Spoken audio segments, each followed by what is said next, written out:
पाकिस्तान आपसे आगे निकल जाएगा अगर ऐसे ही चलता रहा। लड़ाई हो चुकी होगी, जो बर्बादी होनी है हो चुकी होगी। वो फटीचर मुल्क अगर आपसे आगे है और उसने नाक में दम कर रखा है आपका। सबसे बड़ी फिक्र की बात यह है कि पाकिस्तान एयरफोर्स के पायलट आज के दिन चीन में ट्रेनिंग कर रहे हैं F-35 stealth 5th generation stealth fighter पे, और जो मीडिया में हम सुन रहे हैं कि अगले साल उनके पास स्टेल्थ फाइटर आ सकता है। पहले अमेरिका की बदौलत जो पहला सुपरसोनिक फाइटर था साउथ एशिया में, वो पाकिस्तान ने फील्ड किया था F-104। काफी देर तक हमारे पास उसका कोई जवाब ही नहीं था, हाथ पैर मारते रहे, दे दो सुपरसोनिक, नहीं तुम्हारे काबिलियत नहीं है हैंडल करने की, पाकिस्तान में है और हमारे पास नहीं है। तो फिर जाके हमने रूसियों से खरीदना शुरू किया था। That was the why we went to the Russian, we were driven to the Russian. और MiG-21 हमने खरीदा था F-104 की मुकाबला करने के लिए। अब ये स्टेल्थ फाइटर पहले लाएंगे, और हम तो उस वक्त तड़ाक से MiG-21 ले आए थे। अब हमें बताया जा रहा है कि साहब Su-57 पे अभी सवालिया निशान है। क्यों है? क्योंकि अमेरिका नाराज हो जाएगा। अरे साहब भाड़ में जाए, हमको मतलब अमेरिका की नाराजगी के लिए अपनी लड़ाइयां हारने को तैयार है। अमेरिका बहादुर को खुश करने के लिए, ट्रंप कंपनी जान बहादुर को, ये तो नया ही एक फलसफा हमने देखा है। तो मेरा तो जहां तक मुझे मालूम है और जहां तक मैं समझता हूं, हमें लेना ही पड़ेगा। और हमारी बेहतरी है, हमारे राष्ट्रहित डिक्टेट करते हैं कि हमको इंटरिम स्टॉप गैप फाइटर लेना पड़ेगा, जो कि आपका Su-57 स्टेल्थ जेट फाइटर है। कहा जा रहा है कि ये F-35 के बराबरी का नहीं है साहब। अबे F-35 आपको कॉन्क्रीट ऑफर किसने दिया? लिखित में ऑफर कौन सा आया? ठीक है साहब। और वो कह रहे हैं टेक्नोलॉजी ट्रांसफर भूल जाओ, get lost, source code sharing और शट अप। और हम ये लगाएंगे कि कहां पे डिप्लॉय होगा, कौन सी एयरफील्ड में होगा, पाकिस्तान के खिलाफ इस्तेमाल नहीं होगा। तो रह क्या गया? अरबों डॉलर आपको दें ताकि आप सीटी बनाएं, और जब लड़ाई करनी हो तो हम इस्तेमाल नहीं कर सकते। मेरे आका कर लूं, खांस लूं, छींक लूं, ये क्या है? I think let us now, हम काफ़ी भुगत चुके हैं, काफ़ी एक्सपीरियंस कर चुके हैं, and a wise man learns by his experience. ठीक है, हमने देख लिया है LCA के साथ क्या हुआ। अब हम all eggs in American basket डाल के अपनी तबाही नहीं करना चाहते। Russia tried and tested friend है और उसने हमें कभी लेट डाउन नहीं किया है। रफाल आ गया आ गया आ गया आ गया, 160 आ रहे, 200 आ रहे, किधर आ रहे? नहीं आ रहे तो मारो रफाल को गोली, 200 आप सुखाई 30 और ले लो, क्योंकि आपके जैगवार रिटायर होने वाले हैं, मिराज रिटायर होने वाले हैं, आपके MiG-29 रिटायर होने वाले। तो खाली करके क्या सीटी बजाएंगे? घर भेज देंगे साहब, पैसे बचा लेंगे। पैसे बचा लोगे, आप नहीं बचोगे। यार सर, इसके पीछे ये भी हो सकता है कि जो बड़ी कंट्रीज हैं, चाहे अमेरिका हो, रशिया हो, चाइना हो, भारत को मजबूत होने देना नहीं चाहते हैं, इसीलिए एक अलग तरह की लॉबी काम करती है। जो भारत को चीजें मिलनी चाहिए वो नहीं मिल पा रही समय से। नहीं, बिल्कुल नहीं। वो लोग अड़ंगे लगा रहे हैं, जो लगाएंगे क्यों नहीं। लेकिन अगर वो नहीं चाह रहे तो क्या आप भी उनकी हामी में लाओगे कि हमें नहीं चाहिए हथियार, अब आपको चाहिए, और कल के बजाय आज चाहिए। कल के बजाय आज चाहिए, क्योंकि लड़ाई कब होगी कोई नहीं कह सकता। और फिर उसके लिए कि मैं तैयार हो जाऊंगा तब मैं लड़ूंगा, लेकिन मुझे 10 साल चाहिए, 15 साल चाहिए, क्योंकि मेरे को भारत मंडपम बनाने हैं, मेरे को ये बनाना है, मेरे को ये हॉल बनाना है। वो सब बाद में साहब, पहले तो अपना सुरक्षा को प्राथमिकता देनी होगी आपको। बाकी जगह खर्चा करने में हमने कोई हिचक नहीं देखी। जहां डिफेंस की बात आती है तो मीन मेख निकालना शुरू हो जाते हैं सारे अर्थशास्त्री। आप सर सेना में रहे हैं और अच्छे से जानते हैं ऑपरेशन वगैरह कैसे होते हैं, कौन कौन से हथियार, किसकी क्या जरूरत होती है। अभी अगर सर मैं बात करूं भारत की, तो भारत के पास सबसे बेस्ट चीजें क्या हैं आपके हिसाब से, जो आपको लगती है कि भारत उसमें बहुत एडवांस है और भारत ही एक ऐसा देश है जो इसको बहुत आगे तक लेके जा रहा है? नहीं, मिसाइल्स में आप बहुत अच्छा कर रहे हैं। आपने ब्रह्मोस मिसाइल रूस के साथ मिलकर बनाए हैं। हमारा इंटीग्रेटेड मिसाइल डिफेंस प्रोग्राम आकाश, जो कि LCRM अब्दुल कलाम साहब ने शुरू किया था। जी। उसमें हमारी पृथ्वी सीरीज, आकाश सीरीज और क्या कहते हैं अग्नि सीरीज, ये सब बन के ये वर्ल्ड क्लास पे आ गए हैं। स्पेस में आप बहुत अच्छे हो, सैटेलाइट दुनिया के लॉन्च कर रहे हो, वो पैसे दे रहे हैं आपको अपने सैटेलाइट लॉन्च करने के लिए। चांद की बैक साइड पे पहुंच गए हो, मार्स पहुंच गए हो, तो ये सब आपकी स्ट्रेंथ्स हैं। फिर आपने अपने जो है LCA लाइट कॉम्बैट एयरक्राफ्ट बनाया है, अपनी मीडियम गन्स बना रहे हो, आर्टिलरी की, एटैग्स, कल्याणी फोर्ज और टाटा एडवांस सिस्टम मिलके आपकी बड़ी एडवांस गन बनाई है उन्होंने, जो कि दुनिया की one of the top artillery guns में से एक। सो हमने बहुत कुछ कर लिया है, लेकिन बहुत कुछ करने को बाकी है। एयर पावर के गैप्स, एयर पावर निर्णायक शक्ति है आज के युद्ध में। How can you accept gaps there? वहां गैप कैसे हो सकता है? बिल्कुल कि हम पाकिस्तान के बराबर के हैं साहब, चल पाकिस्तान आपसे आगे निकल जाएगा अगर ऐसे ही चलता रहा। और अमेरिका लगातार उनको जेट्स देने की बात कर भी रहा है सर, कर भी रहा है, और वो फटीचर मुल्क अगर आपसे आगे है और उसने नाक में दम कर रखा है आपका, फिर तो आप खतरा मोल ले रहे हो ना सर, जान जोखिम में डाल रहे हो अपनी।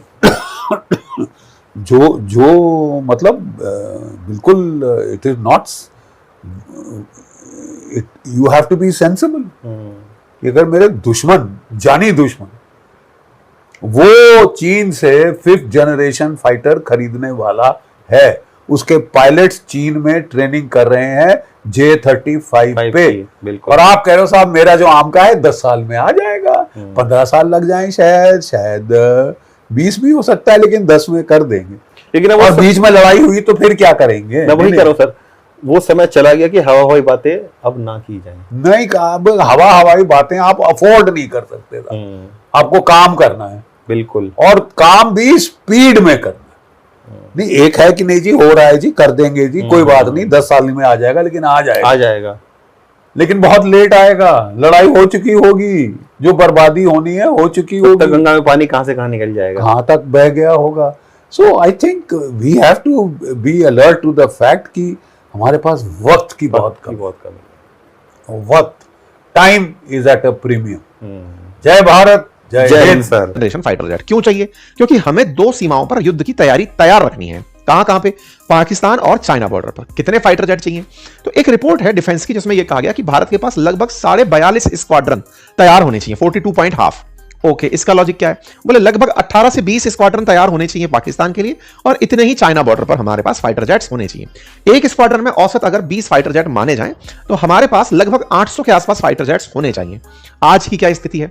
आज हमारे पास 29 स्क्वाड्रन है, यानी कि 42 स्क्वाड्रन हमें फाइटर जेट्स के चाहिए। हमारे पास उनकी तुलना में मतलब 800 फाइटर जेट हमारे पास होने चाहिए, लेकिन हमारे पास बमुश्किल 580 फाइटर जेट के आसपास प्रेजेंट है।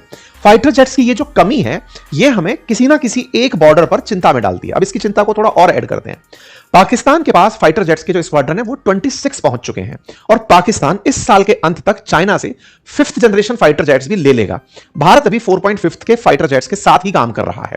तो भारत के पास 4.5 जनरेशन का राफेल प्रेजेंट है, और ऐसे में 26th स्क्वाड्रन पाकिस्तान के पास ऑलरेडी है, और हमारे पास 2 बॉर्डर्स, 2 दुश्मनों से लड़ना, और हमारे पास 29 स्क्वाड्रन। यह दर्शाता है कि पाकिस्तान का एक ही दुश्मन है और उसके लिए 26 है, तो भारत के पास उसके मुकाबले के लिए भी इतनी ही फाइटर जेट्स की स्क्वाड्रन होनी चाहिए, और उन्नत किस्म में वो हमसे भी आगे ईयर एंड तक निकल जाएगा। ऐसे में बड़ा सवाल यह है कि भारत को बहुत तेजी से अपने फाइटर जेट्स की संख्या को बढ़ाना होगा, क्योंकि इन दिनों वॉर टाइम में फाइटर जेट्स का महत्व है। आपने भी ऑपरेशन सिंदूर के समय फाइटर जेट्स का ही खेल देखा था, जो दुश्मन को नुकसान पहुंचाने के काम आ रहे थे। अच्छा, अब एक पॉइंट और निकलता है, भारत को फाइटर जेट्स की जरूरत है, तो भारत कुछ कर क्यों नहीं रहा है? भारत असल मायने में खुद के फाइटर जेट बनाने में, यानी मेक इन इंडिया में दिमाग लगा रहा है। जैसे हम अपने तेजस फाइटर जेट्स को लेकर के बहुत पहले से HAL यानी हिंदुस्तान एरोनॉटिक्स लिमिटेड को काम दिए हुए हैं कि भैया बनाओ कम से कम 6 स्क्वाड्रन, आप हमें ऐड करके दो। राफेल, भारत के पास लगभग 2 स्क्वाड्रन यानी 36 फाइटर जेट्स के आसपास वो हैं जो एयरफोर्स के लिए वर्किंग होने चाहिए। हमारा टारगेट 114 स्क्वाड्रन, 114 फाइटर जेट्स तक का था, यानी कि 5 से 6 स्क्वाड्रन 18 के हिसाब से भी बनाए तो हम राफेल की बना लें। तो उसके प्रोक्योरमेंट में लगभग 3.5 लाख करोड़ का खर्च आना था। तो तेजस का काम, राफेल का काम, ये सब पूरे हो जाएं, उसके बावजूद भी हमें 5th जनरेशन फाइटर जेट की जरूरत पड़ेगी। उसको ध्यान में रखते हुए Bharat 5th generation fighter jet indigenously बनाने निकल रहा है। ऐसा क्यों? ऐसा माना जाता है कि वॉर टाइम पर अगर कोई दुश्मन आपको तकनीकी से लैस होने ही ना दे तो आप युद्ध में वैसे ही पस्त हो सकते हैं। दुनिया में कोई देश नहीं चाहेगा कि भारत जैसे देश जो शक्तिशाली होते जा रहे हैं, इनके पास किसी और की वजह से 5th जनरेशन आया हो और ये एज ले लें। इस तरह से कई बार फाइटर जेट्स के इंजन देने में देरी की जाती है। भारत जो तेजस है उसके लिए भी जीई का जो इंजन है वो अमेरिका से ले रहा था। इवन एएमसीए के लिए भी जीई के इंजन की, यानी कि जो जनरल इलेक्ट्रिकल्स है अमेरिका के अंदर, उसकी इंजन की तलाश में था। उसी के इंजन को फिलहाल भी हम इस एएमसीए प्रोजेक्ट में यूज करेंगे, लेकिन अमेरिका लगातार उसे डिले करता जा रहा था। भारत के लिए अभी भी चैलेंज है 5th जनरेशन फाइटर जेट का इंजन बनाना। हम लोग आज भी जिस प्रोजेक्ट की खुशी मना रहे हैं, यह प्रोजेक्ट असल में 70% इंडिजीनियस होगा। अभी भी इसका इंजन हम अमेरिका से प्रोक्योर कर रहे होंगे। भारत को आज भी आवश्यकता है कि अगर हम लोग उस तकनीकी को बना गए जो इंजन के ऊपर का कवर है, स्टेल्थ है, उसे अगर हम बना गए तो वो हमारा अचीवमेंट होगा। और इसी के लिए भारत सरकार ने 15,000 करोड़ रुपए का इस पर्टिकुलर प्रोजेक्ट के लिए फंड निकाला और इस काम की शुरुआत आंध्र प्रदेश में करने का निर्णय लिया।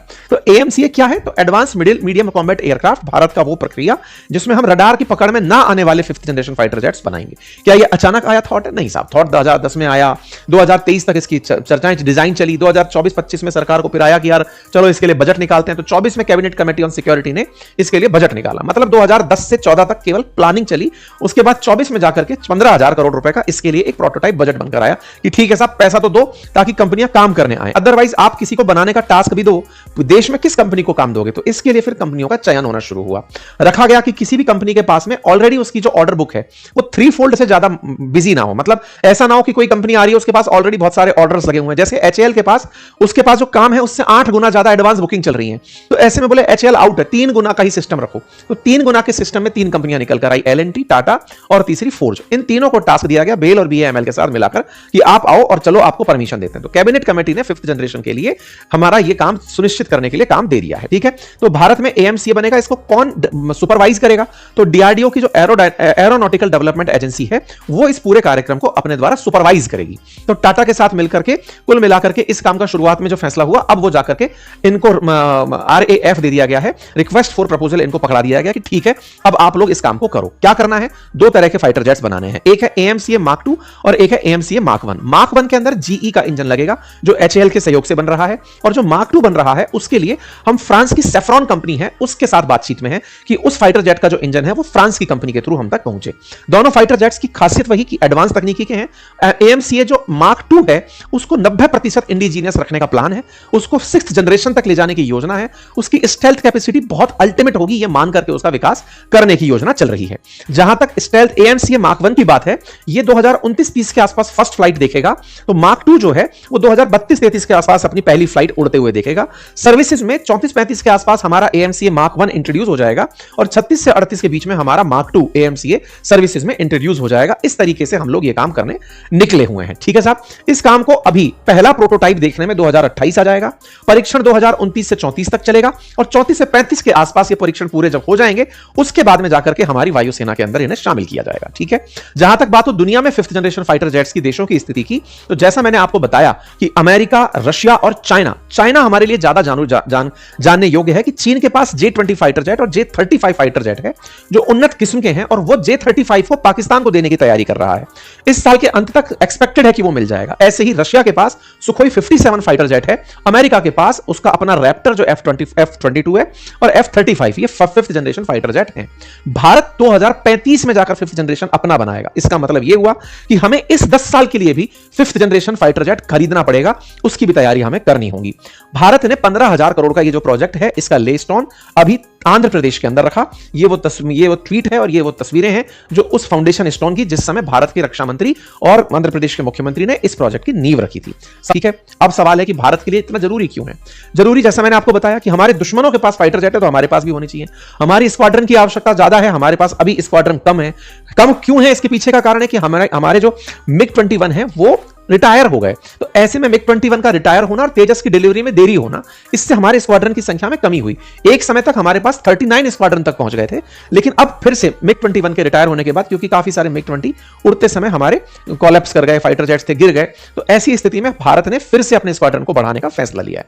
जहां तक हो राफेल की बात, तो राफेल की बातें ही हैं कि हम और खरीदना चाहते हैं, लेकिन वो ऑर्डर को पूरा होते समय टाइम लग रहा है। ठीक है, ये हमारी जरूरतों के कारण है। जहां तक बात हो फाइटर जेट्स की कंपैरिजन की, तो पाकिस्तान अगर 26 25 स्क्वाड्रन अभी रख के बैठा है और दिसंबर तक 26 हो जाएंगे। भारत 29 रखकर बैठा है, तो ये चुनौती है। और चाइना 66 स्क्वाड्रन, एक स्क्वाड्रन में लगभग 18 से 20 फाइटर जेट, तो ये भारत के लिए बड़ा चुनौतीपूर्ण है, इसलिए हमारी ये जरूरत है। सवाल है कि इन दोनों में से किसे चुन रहे हैं हम। तो देखो F-35 का तो भारत में पहले ही विरोध हो चुका है। रशिया के साथ हमारी बातें F-35 सुखोई 57 को लेकर चल रही हैं कि इन 10 सालों के लिए हम क्या खरीदते हैं, पर देखना होगा भारत अमेरिका और रशिया में से किसे चुनता है। जहां तक F-35 की फिजा है वो भारत में पहले से बिगड़ी हुई है, इसलिए ये माना जा रहा है। जहां तक बात हो चाइना की, चाइना जहां एक और 5th जनरेशन में तो बढ़ ही रहा है, 6th जनरेशन के लिए भी बहुत तेजी से आगे बढ़ रहा है। 6th जनरेशन में हाल ही में इसका शेयांग J5 उड़ते हुए, चेंगडू F-36 उड़ते हुए देखा गया। तो ये जो विमान उड़ते देखे गए थे, ट्रिपल इंजन के साथ में उड़ता हुआ देखा गया, विदाउट टेल उड़ता हुआ देखा गया। इसकी चर्चाएं दुनिया भर में हुई पिछले साल कि चाइना वाले तगड़ी तेजी के साथ आगे बढ़ रहे हैं। चाइना बढ़ रहा है तो पाकिस्तान भी बढ़ रहा है। हमारी चिंता तो पाकिस्तान चाइना दोनों है, क्योंकि इनका J-35 भी अगर पाकिस्तान के पास हुआ तो वो हमारे सामने एक एज लेकर खड़ा हो जाएगा। इसीलिए भारत की आवश्यकता बनती है कि हम तेजी से आगे बढ़ें। हम 6th जनरेशन के लिए क्या कर रहे हैं? हम अंतरराष्ट्रीय स्तर पर या तो फ्रांस जर्मनी के साथ जाएंगे या यूके इटली जापान के साथ जाएंगे। ये सब देश 6th जनरेशन की भी प्लानिंग में लगे हैं, तो भारत इनमें से भी अपना बेस्ट पार्टनर चुन रहा है। 6th जनरेशन भविष्य की प्लानिंग है, 5वें जनरेशन के पहले खरीदने हैं, AMCA बनाने हैं और 6th जनरेशन का सपना देखना है। 14 साल पहले 6th जनरेशन में AMCA देखा था, 5th जनरेशन में वो आज जाकर के उसका RF जारी हुआ है। आज 6th की बातें कर रहे हैं, पता चलेगा 15 साल बाद 6th के पास पहुंचेंगे। भारत को टेक्नोलॉजी में बहुत तेजी से उन्नयन करने की आवश्यकता